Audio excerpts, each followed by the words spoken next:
My roommate's wedding canceled after I refused to leave apartment. Her mom threatened my career, but my ex-roommate's confession changed everything. What happens when the life you've carefully built with a roommate suddenly unravels over a wedding? Imagine being forced out of your own home, facing threats from an unexpected source, and ultimately uncovering shocking truths about your closest confidants. Would you stand your ground, or would the pressure break you? As we dive into Lena's story, you'll find yourself questioning the limits of friendship, loyalty, and the lengths one might go to protect their personal space. Stay tuned, because by the end, you'll be left wondering, how far is too far when it comes to standing up for yourself? I'm Lena, 28, and I've been living in a shared apartment with my roommate, Michelle, 30, for the past 2 years. We're not particularly close friends, but we've always had a cordial relationship. I moved to this city for work after landing a job at a tech startup, leaving behind my small hometown and close-knit family. It was a big step for me, as I'd never lived more than an hour away from my parents before. When I first arrived, I was overwhelmed by the bustling city life and struggled to find affordable housing. That's when I came across Michelle's ad for a roommate. She seemed nice enough during our first meeting, and the apartment was in a great location, so I decided to take the plunge. Michelle and I quickly fell into a comfortable routine. We're both pretty busy with our careers. I'm often working late at the startup, while Michelle is a nurse who works long shifts at the local hospital. We don't hang out much, but we respect each other's space and occasionally share a meal or watch a show together when our schedules align. About 6 months ago, Michelle started dating Scene 32 him. He's a physical therapist. She met at the hospital. Shun's a nice guy, and I didn't mind when he started spending more time in our apartment. He'd often cook for Michelle, and sometimes there'd be leftovers for me, which was a nice gesture. Last week, Michelle and Scene approached me with news and a request that I found pretty unreasonable. They announced that they had gotten engaged, which was a surprise to me, as I didn't even know they were that serious, and they wanted to have their wedding in our apartment. At first, I thought they were just asking for permission to use the common areas for a small ceremony, which I was fine with. But then they dropped the bomb. They want me to vacate the apartment for an entire week. Their plan is to have the apartment to themselves for 3 days before the wedding for decorating and preparations, and the wedding day itself, and then 3 days after for a mini honeymoon and cleanup. They even suggested I could use this time for a vacation. I was shocked and told them I couldn't just leave my home for a week. I explained that I had important deadlines coming up at work and couldn't afford to take time off. Plus, this is my home. I pay rent to live here, not to be kicked out at someone else's convenience. I offered to stay in my room during the wedding day and maybe one day before for preparations, but a whole week was too much. They argued that they needed the space and privacy and that my presence would be awkward for their guests. Michelle then brought up the time my sister Sarah had stayed with us for a weekend last year. Sarah had just gone through a tough breakup and needed a change of scenery. I had asked Michelle's permission beforehand, and Sarah had slept on our couch, not in Michelle's room. I didn't see how this was comparable to asking me to leave for a week. When I stood my ground, Michelle got upset and said I was being selfish. She reminded me of all the times she had been quiet when I had late-night video calls with my team, which, to be fair, she had been patient about. She also mentioned that she never complained when my parents visited for a day, even though they tend to be a bit loud. Scene then suggested that they could pay for a hotel room for me for the week. I appreciated the offer, but still refused. It's not about the money, it's about being asked to leave my own home for such a long time. Plus, I have all my work equipment set up in my room, and I can't just relocate my entire home office for a week. The argument escalated with Michelle accusing me of not understanding the importance of their special day because I'm single. This stung a bit, as I had recently gone through a breakup myself and was still feeling a bit raw about it. Scene even made a snide comment about how I wouldn't understand family events because I'm always working. This felt particularly unfair, as I've made efforts to maintain a work-life balance despite the demands of my job. I tried to explain that I'm happy for them and want to support their marriage, but I don't think it's fair to ask me to completely vacate for a week. I suggested that they could easily rent a venue for their wedding if they want complete privacy. There are plenty of beautiful spaces in our city that would be perfect for a small, intimate wedding. Michelle countered by saying that having the wedding at home would save them money, which they could put towards a bigger honeymoon. She also mentioned that her grandmother, who lives out of state and has mobility issues, would be more comfortable in a home setting than a formal venue. I understand their reasoning, but I still don't think it justifies asking me to leave my home for a week. I pay half the rent and utilities, and while I want to be supportive of their wedding, I have a right to live in the space I'm paying for. The atmosphere in the apartment has been tense since this argument. Michelle has been giving me the cold shoulder, slamming doors and avoiding eye contact. I've overheard her complaining about me on the phone to her friends, calling me selfish and inconsiderate. Yesterday, I came home to find Shan in our living room, which was unusual, as he normally only comes over when Michelle is home. He tried to persuade me again, saying that this wedding means everything to Michelle and that I should be more understanding. He even hinted that if I agreed, they might consider letting me be a bridesmaid. I found this offer a bit insulting as Michelle and I aren't close friends and it felt like they were trying to bribe me. I'm starting to feel like I'm going crazy. Am I being unreasonable here? Should I just suck it up and leave for a week, or am I right to stand my ground? I've always tried to be a good roommate. I keep to myself, I'm clean, I pay my rent on time. I feel like I'm being punished for not bending over backwards for someone else's event.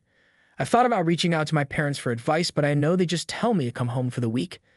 They've never really understood why I moved to the city in the first place, and would probably see this as an opportunity to try and convince me to move back. I'm at a loss for what to do. Part of me wants to stick to my guns, but another part wonders if I'm making too big a deal out of this. The idea of coming back to my apartment after it's been used for a wedding also makes me uncomfortable. What if something gets damaged? What if they rearrange my stuff? Am I the asshole for refusing to leave my apartment for my roommate's wedding? How would you handle this situation? Update 1. Thank you all for your responses and support. A lot has happened since my last post, and I wanted to give you an update on the situation. The day after our argument, I was working from home when there was a knock at the door. I opened it to find a woman in her mid-50s standing there, looking stern and determined. She introduced herself as Sandra, Michelle's mother, and asked to speak with me privately.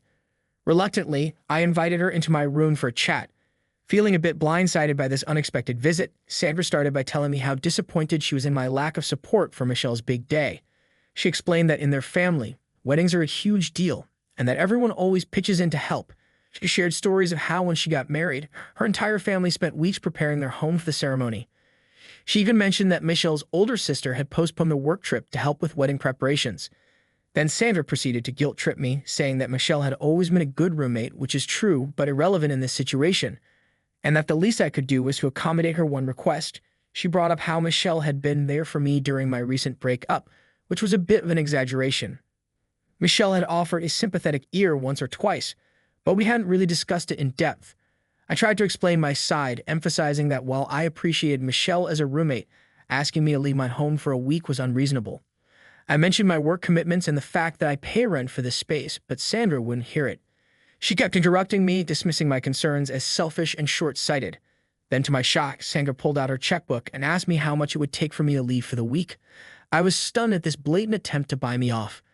I firmly told her that it wasn't about the money, but about respect for my space and my right to live in the apartment I pay for. Sandra's tone then changed from persuasive to threatening. She implied that if I didn't cooperate, she would make sure Michelle didn't renew the lease with me when it came up for renewal in 3 months. She also hinted that she had connections in the city and could make things difficult for me at work. She mentioned knowing someone on the board of a company that often collaborates with my startup, suggesting she could influence my professional life. I was taken aback by her threats and asked her to leave. As she was leaving, she said, "You'll regret this, young lady. You don't know who you're dealing with." The whole encounter left me feeling shaken and violated. I couldn't believe that a grown woman would resort to such tactics over a wedding venue after Sandra left. I immediately called my landlord to explain the situation. I was worried that Sandra might try to influence him somehow. Thankfully, he was sympathetic and assured me that as long as I paid my rent on time, my tenancy was secure. He also advised me to document any further threats or harassment just in case. I then sent a text to Michelle, explaining what happened with her mother and how uncomfortable and threatened I felt. To my surprise, Michelle replied almost immediately, apologizing profusely for her mother's behavior. She said she had no idea her mother would do something like this and that she was embarrassed. Michelle came home that evening, and we had a long talk. She admitted that she had gotten carried away with the wedding plans and realized how unreasonable their request had been. She explained that she had been feeling pressured by her family to have a perfect wedding, and that's why she had latched onto the idea of having it at our apartment. She and Scene had decided to look for an actual wedding venue instead. During our conversation, Michelle opened up about some family dynamics I hadn't been aware of. Apparently, her older sister had had a lavish wedding a few years ago, and Michelle felt pressure to live up to that standard. She also mentioned that her parents had been hinting about wanting grandchildren, which added to the stress of planning this wedding. While I appreciated Michelle's apology and explanation, I'm still shaken by Sandra's visit and threats. I'm considering installing a security camera at our front door just in case. The whole situation has made me realize that I need to start looking for a new place to live once the lease is up. I've also decided to give my boss at the startup a heads up about the situation, just in case Sandra does try to follow through on her threats. My boss was understanding and assured me that my position is secure. This whole experience has been eye-opening for me. I've always tried to be accommodating and avoid conflict, but this situation has shown me the importance of standing up for myself and setting clear boundaries. I'll keep you updated if anything else happens. Thank you all again for your advice and support. It's been reassuring to know that I'm not crazy for wanting to stay in my own home. Update 2. It's been about a month since my last update, and things have taken an unexpected turn. I thought I'd share what's been happening after the incident with Sandra. Things seem to calm down. Michelle and Scene found a small event space for their wedding, and the planning seemed to be going smoothly. Michelle and I were cordial, but our relationship was understandably strained. We mostly kept to ourselves, only exchanging brief pleasantries when we crossed paths in the apartment. Last week, I came home from work to find Michelle in tears in our living room. It was unusual to see her so upset, as she usually maintains a calm demeanor even during stressful hospital shifts. When I asked what was wrong, she broke down and confessed that she and Scene had called off the wedding. Apparently, they had been having some serious disagreements about their future, particularly about where to live and whether to have children. Michelle wanted to stay in the city and focus on her career for a few more years before starting a family, while Scene was keen on moving to the suburbs and trying for a baby soon after the wedding. The stress of wedding planning had brought these issues to the surface, and they realized they weren't on the same page about major life decisions. Michelle said that the more they tried to plan their future together, the more they realized how different their visions were. I felt terrible for Michelle despite our recent conflicts. I awkwardly offered her some tea and listened as she poured her heart out. She admitted that she had gotten caught up in the excitement of planning a wedding and had lost sight of what was really important in a relationship. Michelle shared that she and Scene had been dating for less than a year when he proposed. She said yes, and the heat of the moment caught up in the romance of it all. But as they started planning the wedding and discussing their future, she realized how little they had actually talked about their long-term goals and values. Then Michelle surprised me by apologizing again for the whole apartment wedding fiasco. She said that looking back, she couldn't believe how inconsiderate she had been. She even showed me some text from her mother, Sandra, where Sandra was pushing her to have the wedding at our apartment because it would be more cost-effective and intimate. Michelle said she now realized how much pressure she had been under from her family and how that had clouded her judgment. She admitted that she had always struggled to stand up to her mother and that this situation had been a wake-up call for her to set better boundaries with her family. We talked for hours that night, and I saw a side of Michelle I had never seen before. She opened up about her insecurities, her family's expectations, and her fears about the future. It was the most honest conversation we had in the 2 years we lived together. The next day, I came home to find a gift basket on my bed with a heartfelt note from Michelle. She thanked me for standing my ground and said that my refusal to leave had actually been a wake-up call for her to reevaluate her relationships and priorities. The basket contained some of my favorite snacks and a gift card to my favorite local coffee shop. While I appreciate Michelle's gestures and our newfound understanding, I'm still planning to move out when our lease is up in 2 months. This whole experience has shown me the importance of having my own space and setting clear boundaries. I started looking at studio apartments in the area, excited about the prospect of having a place all to myself. In an ironic twist, Seem reached out to me yesterday asking if I knew of any available rooms for rent. Apparently, he and Michelle had been planning to move in together after the wedding, and now he needs to find a new place quickly. I politely told him I didn't know of any openings, but wished him luck in his search. It felt a bit awkward, given everything that had happened, but I tried to be civil. This whole situation has made me reflect on my own life and relationships. I realized that I've been so focused on my career that I haven't given much thought to my long-term personal goals. It's been a reminder that it's important to have those difficult conversations early in a relationship rather than waiting until you're planning a wedding. I'll post one final update when I move out. Thanks again to everyone who's been following this crazy situation. Your support and advice have been invaluable. Update 3. Hello, everyone. This will be my final update on this situation. It's been about 3 months since my last post, and I've officially moved out of the apartment I shared with Michelle in the weeks following Michelle's breakup with Scene. Our living situation actually improved somewhat. Michelle seemed genuinely remorseful about how she had treated me, and she made efforts to be a better roommate. We even had a few movie nights together, which was nice. It was strange how the absence of wedding stress changed our dynamic. However, I still felt that it was best for me to find my own place. I spent the last 2 months of our lease looking for apartments and finally found a small studio that I love. It's a bit more expensive than my share of the old apartment, but the peace of mind is worth it. The day I moved out was bittersweet. Michelle helped me pack and even enlisted some of her friends to help with the heavy lifting. As we were sorting through things in the common areas, we found ourselves reminiscing about the past 2 years despite our recent conflicts. We had shared some good times too. As we were saying goodbye, Michelle thanked me again for standing my ground during the wedding debacle. She said it had made her realize how much she had been letting others, especially her mother, influence her decisions. She mentioned that she had started seeing a therapist to work on setting boundaries and figuring out what she really wants in life.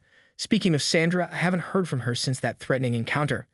Michelle assured me that she had a serious talk with her mother about boundaries and that Sandra wouldn't be bothering me again.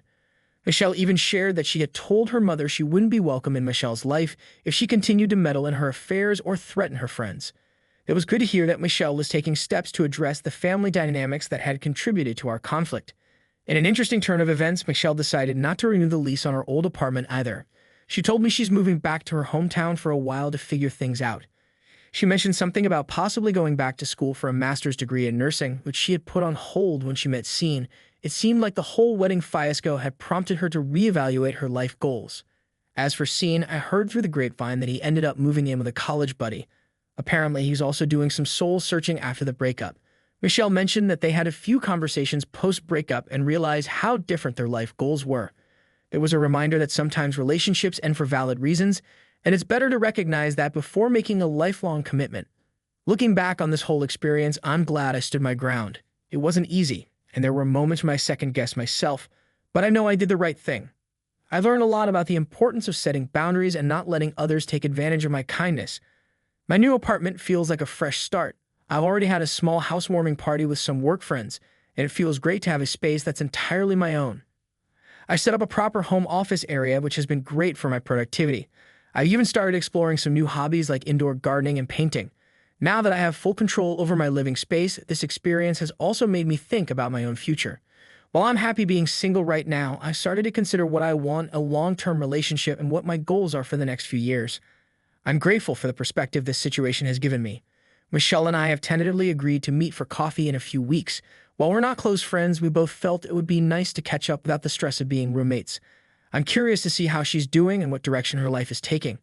As for my career, things are going well at the startup. My boss was impressed with how I handled a potential threat from Sandra, and it's opened up some conversations about taking on more responsibility at work. I feel like I've grown not just personally, but professionally through this experience.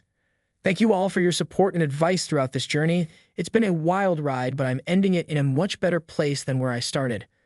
I've learned valuable lessons about standing up for myself, the importance of clear communication, and how to navigate difficult interpersonal situations. While I hope I never have to deal with a situation like this again, I feel better equipped to handle conflicts and set boundaries in the future. Here's to new beginnings and the peace that comes with having a space to call my own.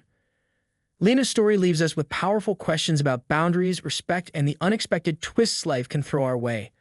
What would you have done in her shoes? As the dust settles, it's clear that sometimes the most important battles are fought not with others, but within ourselves. Did Lena make the right choice? Was her decision worth the cost? Let us know your thoughts, and remember, life's toughest decisions often shape who we become. Don't forget to like, subscribe, and join us next time for more real-life dilemmas that challenge our sense of right and wrong.